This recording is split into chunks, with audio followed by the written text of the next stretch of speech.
मैं हिंदी साहित्य के अंतर्गत आपको काव्य को समझाने की कोशिश करता हूँ, जिसमें मैंने लिखा है कि मैं इसका आपको परिचय कराऊंगा, जिसका शाब्दिक अर्थ होता है आनंद।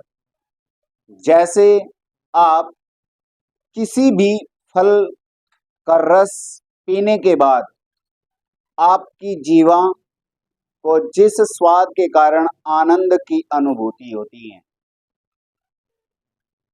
उसी प्रकार काव्य की भाषा में आनंद को हम यहाँ रस के रूप में समझने की कोशिश करेंगे।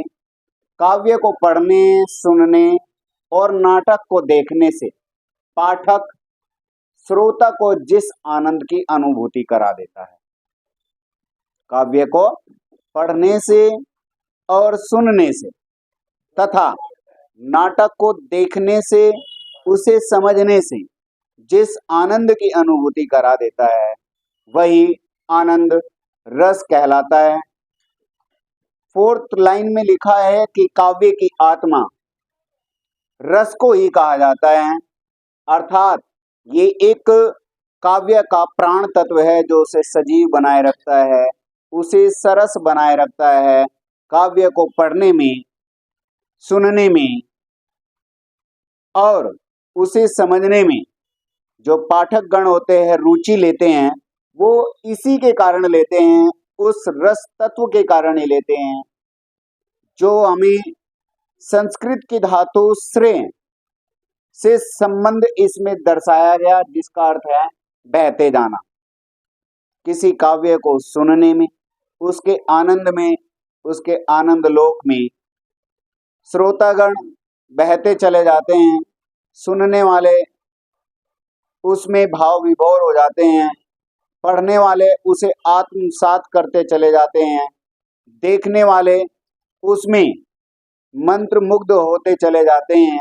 ये सब हमें आनंद के कारण ही, काव्य में जो आनंद की प्राप्ति होती है, रस की अनुभूति होती है, वो उसी के कारण होती है। सर्वप्रथम सबसे पहले हमारे भरत मुनि को इस बात का श्रेय दिया जाता है कि विभाव, अनुभाव और व्यभिचारी, ये तीन इसके भाग हैं। इन्हीं भावों के संयोग से रस की निष्पत्ति होती है।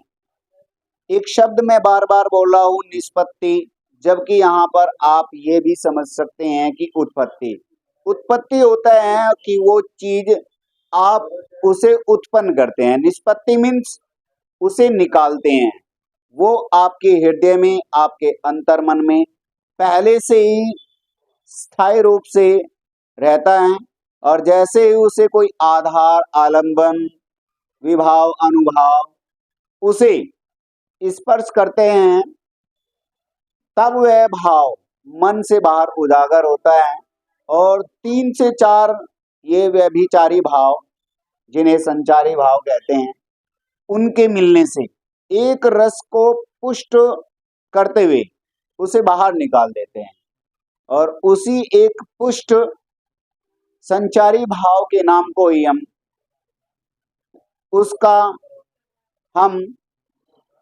रस का नाम रख देते हैं, जैसे श्रृंगार रस, शांत रस।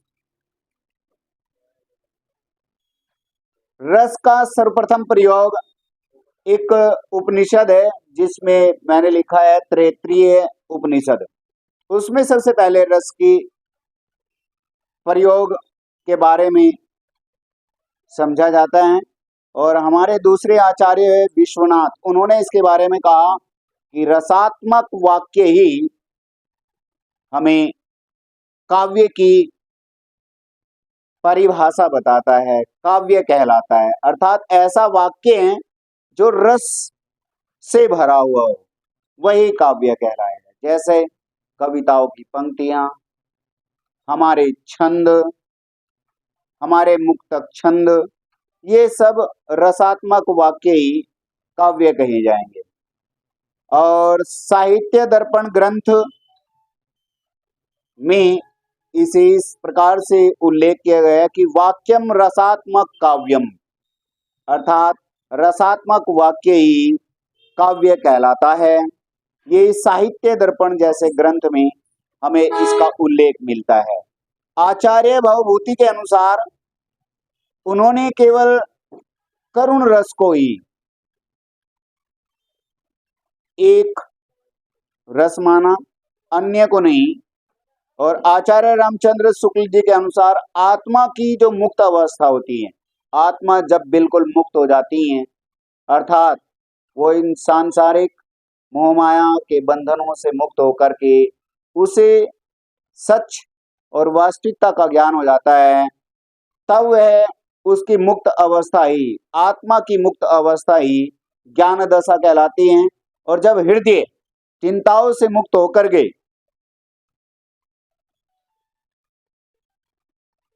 जिस विभोर का, जिस आनंद की उत्पत्ति होती है, और वही दशा रस की दशा कहलाती है। आज की इस क्लास में मैंने आपको रस का सामान्य से परिचय देने की छोटी सी कोशिश की। कल मैं आपको लेकर के आ रहा हूं इसके विभाव, अनुभाव और व्यभिचारी के भावों के विषय में चर्चा और परिचर्चा करेंगे। धन्यवाद।